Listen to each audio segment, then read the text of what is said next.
What does it take for a person to vanish for almost 9 months, with no one able to find him? Sometimes a single step into the dark is enough.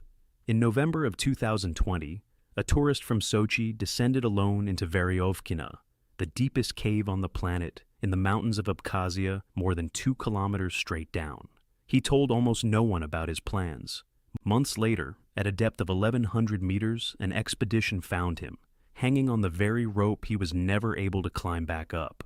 Why an experienced athlete went into a cave beyond his abilities, what stopped him on the way up, and how his body was recovered from such a depth. This is the story of Sergei Kozeev. Sergei Igorovich Kozeev was 37, and he lived in Sochi. He was not a professional caver. Those who later went over his story called him a multi-sport tourist, a man who tries himself in several sports at once and never stays with any of them for long. Mountains, long routes, active tourism, endurance under load. He was chasing that state where body and will work at the very edge. The underground world became his next challenge, a new discipline he had decided to master. Caving works differently from most sports up on the surface. You can't gradually crank up the difficulty over a single season here. Experience is built over years. First the simple horizontal caves, then the first shafts, then deeper and deeper systems where the count runs into hundreds of meters straight down. Each step teaches you to work with the rope, to read the water, to ration your light and your strength, to climb back out when your body no longer wants to move. There is no fast way through this path. According to those close to him, Kozeev had been preparing for the descent for more than a year. He studied materials, gathered his gear, trained. There was real determination in that preparation. In his own eyes, he was not taking the venture lightly. But the readiness a person feels inside and the readiness a particular cave demands are two different things. The whole of this story rests on the gap between them. On the 1st of November, 2020, Sergei Kozeev left his home in Sochi and set off toward the border with Abkhazia. He gave no one a detailed route or a date for his return. He went alone, no partner, no group, no one who would be waiting for an agreed signal and would raise the alarm if the signal never came. Back on the surface was a family that did not know exactly where he was going down. Underground, no one was waiting for him. With that step began a count that would stretch out for nearly a year. The goal of his descent lay high in the mountains of Abkhazia, on the Arabica Karst Massif, a few hours' climb up from the sea. Here, among the limestone plateaus, hides the entrance to Veryovkina cave. When Kozeev was making his way to it, this was the deepest known cave on the planet. Its explored depth ran past 2,200 meters, more than 2 vertical kilometers down into total darkness. That figure is easier to grasp if you picture it. Stand the cave upright, and the highest mountains of central Russia would fit inside it whole. Daylight dies in the first few dozen meters. Beyond that, there is only what a person carries in with him.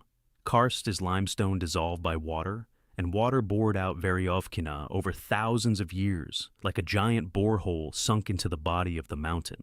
The history of the cave is a history of caver persistence. In 1968, it was found by explorers from Krasnoyarsk, but they pushed only 115 meters back then and ran into a rockfall. For decades, it was all but forgotten. In 1982, the entrance was reopened by a team from the Moscow Speleo Club, Perovo, and these people, step by step, expedition after expedition, dug through the rubble and went steadily deeper. The depth record was set in 2018. An expedition led by Pavel Demidov and Ilya Turbanov reached the mark of 2,212 meters. The cave itself splits into 2 floors of difficulty. The upper part is a cascade of vertical shafts, sheer drops you can only pass on ropes, descending and climbing on a single strand over the void. The lower part is something else, flooded, permanently wet, with underground lakes and running water. The temperature there holds at about 3 to 4 degrees Celsius, the humidity close to 100%. It isn't only about depth. It is an environment where a person loses heat every single minute and where any mistake goes unforgiven. And that is where a man taking his first steps in caving was heading. Experienced cavers put it plainly. A person is allowed near a cave on the level of Veryovkina only after a long apprenticeship, dozens of descents under those who have already been to depth, and almost never alone. Kozeev effectively leapt over all of those steps. He chose the hardest cave in the world as the place where he would learn caving. The mismatch showed in everything, and nowhere more clearly than in his gear. The cavers who later went through his kit judged it as not equal to a cave like this. He was missing things without which the lower flooded sections turn into a trap. Above all, he had no foot loops. These are the loops you put your feet into when ascending a rope. Without them, climbing a sheer wall out of a wet shaft is almost impossible. Your arms and your clamps pull your body upward, but with no support under your feet, the motion quickly stalls, and a person simply hangs there on a single strand. There was a second layer of risk as well, not in the gear, but in the approach itself. Kozeev went alone. Evgeny Snetkov, a board member of the Russian Union of Speleologists, called a solo descent into a cave like this the gravest violation of safety rules. Underground, a partner is not a formality. There is no one to belay you if you fall, no one to help untangle a jammed rope rig, no one to warm you and haul you out when your strength is gone. One person at depth, if disaster strikes, is left alone with the mountain.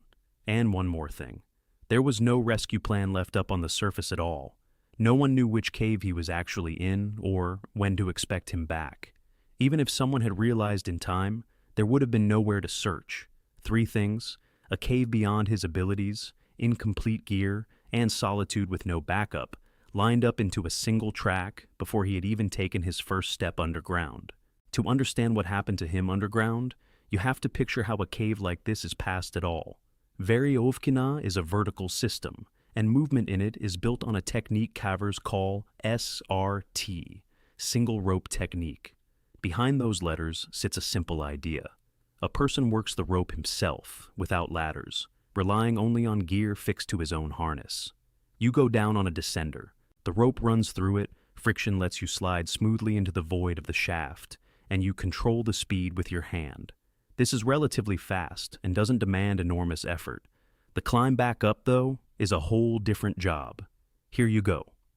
On ascenders, devices that slide freely up the rope but lock dead under a downward load. One clamp, called a kroll, mounts on the chest of the harness. The other, the jamar, is a handle the person pulls up on. And here is the detail the whole story hinges on.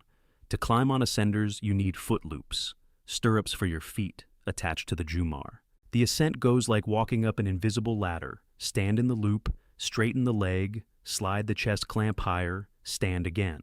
Without foot loops, there is no support for the legs. You can still pull up on your arms, but that drains your strength catastrophically fast. And on a long rope, such an ascent simply does not work.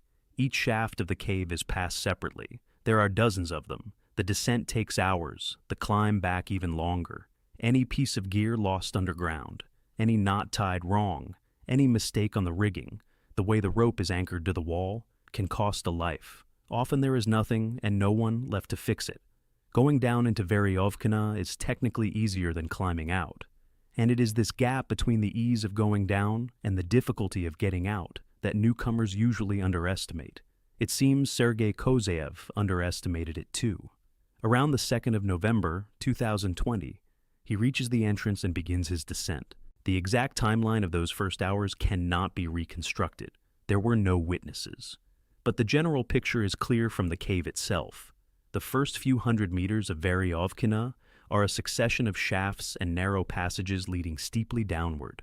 One drop gives way to the next, and between them are tight galleries where you have to squeeze through with a heavy pack.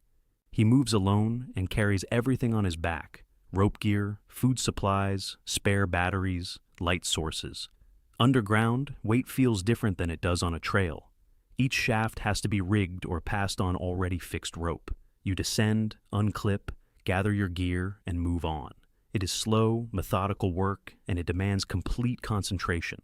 From the first few dozen meters, the very notion of time of day disappears. There is no dawn, no dusk, no sky, only the circle of headlamp light on the walls and black emptiness beyond its edge. A person loses all natural bearings and lives by the clock and by the feel of fatigue. The darkness in a deep cave is absolute. Switch off the light, and the eye makes out nothing, no matter how long you wait. The deeper you go, the harder the cold and the damp press in. The walls are wet. The air is chill. The clothing slowly takes on water.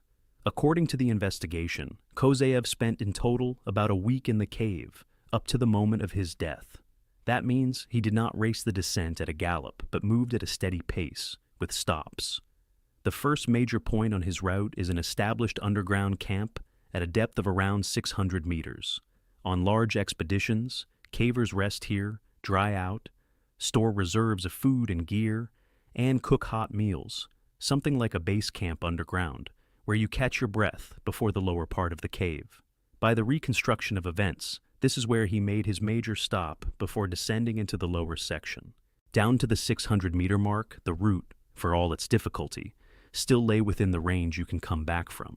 It is worth picturing what a week at this point means. There is no contact with the surface at all, no phone, no radio that could punch through 600 meters of rock. The darkness beyond the headlamp does not retreat for a single minute. The silence underground is a particular kind. No wind, no voices, no sounds of life.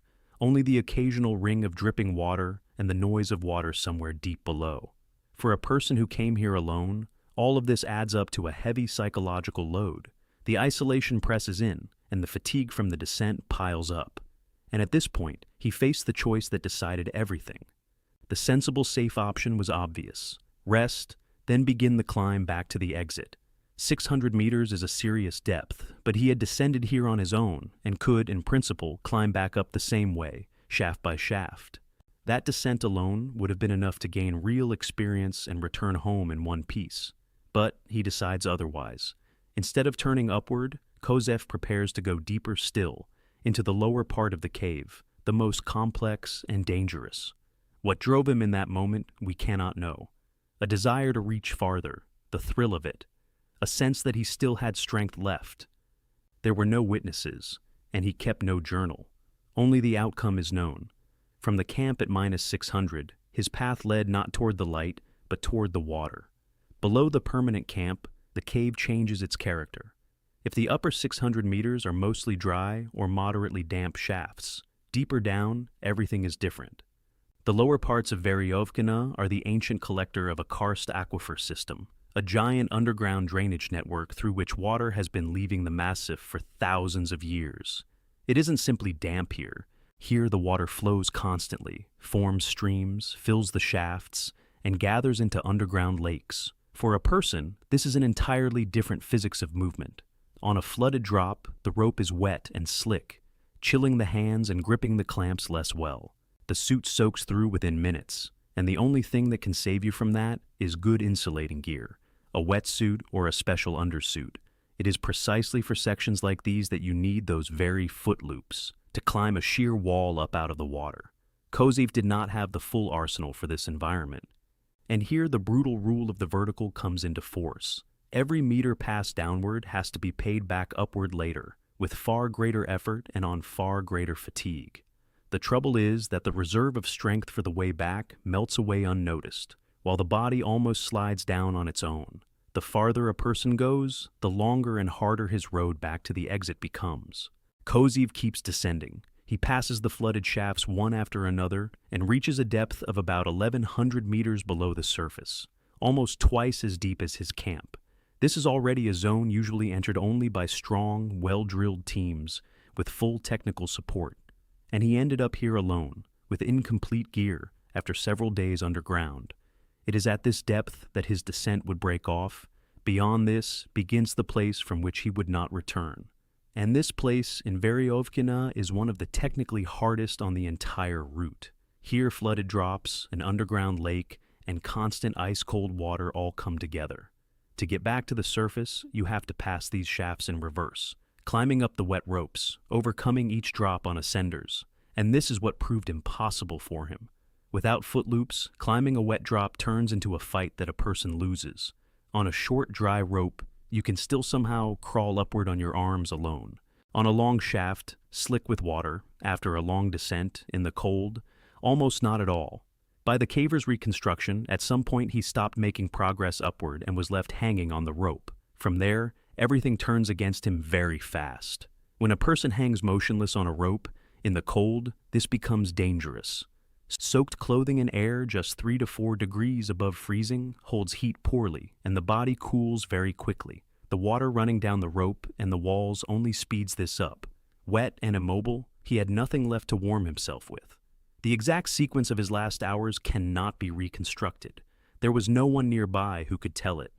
By one version among cavers, he may have fallen on a difficult section and ended up hanging. By another, he simply couldn't manage the climb and got stuck. Either way, the outcome is the same.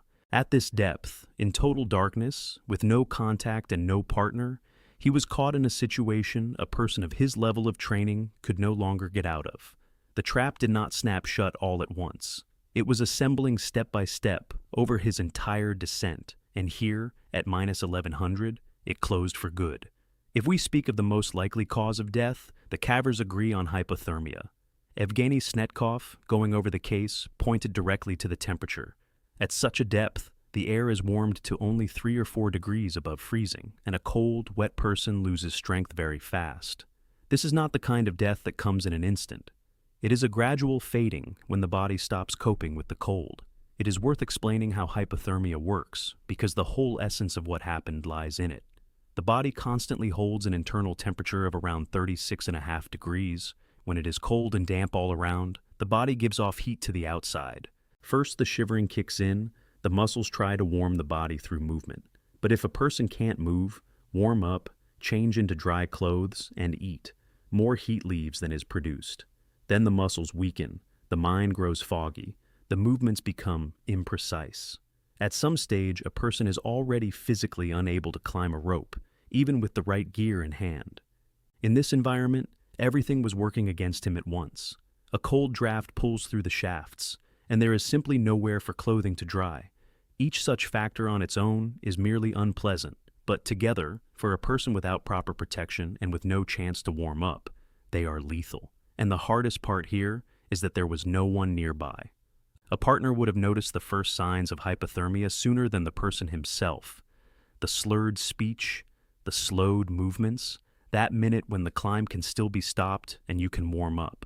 Alone at such a depth, you get no such signal. You are left alone with the cold, the dark, and your own exhaustion. The exact picture of those last hours can no longer be reconstructed, and perhaps that is for the better. All that is known is that, after several days underground, the descent of Sergei Kozeev ended at a depth of about 1,100 meters, on a rope, in the deepest cave on the planet. While time stood frozen underground, up in Sochi, ordinary life went on, with one black hole in the middle of it. Sergei Kozeev did not come back. His family waited for him days, then weeks. The man who had left at the start of November gave no word of himself, and hope slowly gave way to alarm. He was declared missing, but even the report of his disappearance gave almost nothing to go on for a search. The trouble was that he had told no one in detail where he was going, no route plan, no message left with a Speleo club, no record of which cave he had gone down into. On the Arabika Karst Massif, there are dozens of caves and shafts. To search for a person without knowing where he went is like looking for a needle in a mountain range. Rescuers couldn't simply go down into the cave and check. They didn't know which one. To this was added nature itself. In winter and in the off-season, Veryovkina and the neighboring caves are nearly inaccessible. The high country fills with snow. The approaches to the entrances are blocked, and the lower parts of the cave flood with water during rains and snowmelt. To descend there at such a time is simply impossible. It is deadly even for experienced teams. Large expeditions usually go into Veryovkina in the dry summer period, when the risk of flooding is lower. And all that time, month after month, the body remained at a depth of about 1,100 meters on a rope in the cold water of the lower shafts. On the surface, no one knew his fate. Those close to him lived in the unknown, not understanding whether he was alive or dead, where to search, whom to turn to. That silence, no body, no answer, no closure, lasted almost a year. Only one thing could break it: for someone to once again find themselves in the very cave he had chosen. And so it happened, but only the following summer, and entirely by chance. In August of 2021, an expedition from the Moscow Speleo Club, Perovo, descends into Veryovkina, the very team that has been exploring this cave for decades. For them, it is routine work, surveying, studying the lower galleries, an ordinary route for experienced people who know every shaft. They had gone to do science and sport, not to search for a missing man. No one here knew anything about Kozeev. On the 3rd of August, 2021, at a depth of about 1,100 meters, the cavers come upon something that should not be there. On a rope in the flooded part of the cave hangs the body of a man. It is hard to imagine what they felt in that second. In a place reached by only a handful, on a route they know by heart, a stranger, a man no one was expecting, and one who had clearly been here for a very long time. The picture quickly assembled into something clear and grim. The dead man's gear did not look like their team's kit, incomplete, not equal to this cave. Personal belongings lay beside him. Everything pointed to a solo caver who had descended here on his own and had been unable to get out. By every sign, it was plain that the man had been here not for days, but for many months. The cavers did what they had to do. They recorded the find, examined the site, gathered what might help establish his identity, and began the long climb to report to the surface. There is only one way to carry such news up from the depths, to come out yourself, because there is no contact underground. And so, the story of a man who had vanished almost a year earlier began to return from beneath the earth. First, as the fact of the find. What lay ahead was far harder, to learn who he was, and to bring him up to the surface from a depth that not every living person climbs out of unaided. Raising a body from minus 1,100 meters is a rescue operation of its own, one of the hardest there can be underground. The scale is set by simple arithmetic. Everything the dead man passed on the way down now had to be paid back on the way up, and not unburdened, but with a load, through the same flooded shafts where he had become stuck. Every drop, every squeeze, every wet shaft has to be overcome in reverse, lifting a heavy load meter by meter. Technically, this is work at the limit. The body is packed into a special transport bag and hauled up through a system of ropes and pulleys, handed off at each shaft. On the vertical sections, the load is raised by the strength of several people. On the narrow ones, it is pushed and dragged through by hand. In the lower parts, all of this happens in ice-cold water, in total darkness, in cramped spaces where there is no room to turn around. Any such operation stretches over days and is itself dangerous for the rescuers, and it took a great many people. Dozens of cavers were involved in the preparation, the support, and the lift itself. By various estimates, up to 100 people across all stages of the work. The active phase of the operation began on the 13th of August, 2021. On the final stretch, already nearer the surface and beyond it, around 10 officers of the Emircom of Abkhazia were at work. The body had to be carried through the cave and across the mountain slope for a distance of several kilometers. On the 17th of August, 2021, the operation was completed. The remains and personal belongings were brought up to the surface. About 9 months had passed since his death.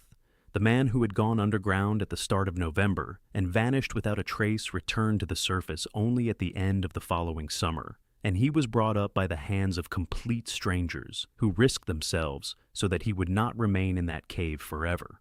When the remains and belongings were up top, one last question remained: who this man was. No name was written on him, and almost a year of uncertainty had to be closed with the little he carried with him. The key turned out to be his personal effects, and, above all, a mobile phone found on him with photographs.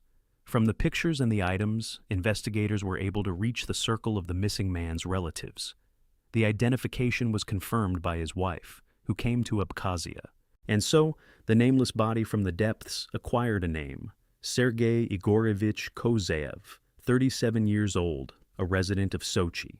The dates matched as well. The man who had gone missing at the start of November 2020 and never come home, and the solo caver who had died in Veryovkina turned out to be one and the same. The year of silence finally had its explanation, though that made it no easier for anyone. After that came the official procedures. The remains were taken to the morgue of the Gagra hospital. The information was passed to the prosecutor's office and the rescue services, the Emircom of Abkhazia. From the investigation, a general timeline took shape. Entry into the cave at the start of November, about a week underground. Death in the lower flooded sections. That reconstruction became the basis of everything known today about what happened. For the family, it was a heavy but necessary conclusion. Uncertainty is a particular kind of ordeal. While there is no body and no answer, a person can neither be truly mourned nor have his story laid to rest. The recovery from the cave returned at least this much to those close to him: certainty, and the chance to say goodbye. Sergei Kozeev ceased to be a missing person. But the price of that certainty and the exact way he came to be there turned a private tragedy into a case the caving community still talks about to this day. In their post-mortems of this story, cavers do not gloat and they do not condemn. They speak of it the way experienced people speak of a disaster that could have been prevented. 3 things recur in every analysis. The first, choosing a cave beyond his abilities. A man taking his first steps in caving went straight into the deepest and one of the most dangerous systems in the world. The second, incomplete gear, above all the absence of foot loops, without which there is no climbing out of the lower shafts. And the third, which they called the chief one, that very solo descent, condemned most sharply of all within the Russian Union of Speleologists. These rules in caving were not invented out of empty caution. Behind each one stands someone's death. The requirement to go in a group, to share your route, to carry a full set of gear, to build experience gradually, all of it is written in the experience of those who did not come back. People break these rules not out of malice, but because underground a person often feels stronger than he is. The descent comes easily, and it seems the climb will come easily too. That feeling is something the cave does not forgive. It is important not to turn the memory of a man into nothing but a list of his mistakes. Sergei Kozeev was strong and devoted, gave many months to his preparation, and went there in earnest. In him was the same pull toward the limit that drives everyone who heads into the mountains and underground. It is just that the cave he chose demanded far more than he could give it. At the beginning of this story, there was a man going in alone. That is how he remains at its end as well. He descended into the dark with no partner, no backup, no one to raise the alarm. And the dark did not let him go for almost a year. The deepest cave on the planet makes no exceptions for anyone. It only shows impartially what each step downward truly costs, and how much it matters to have at least one person beside you, ready to reach out a hand.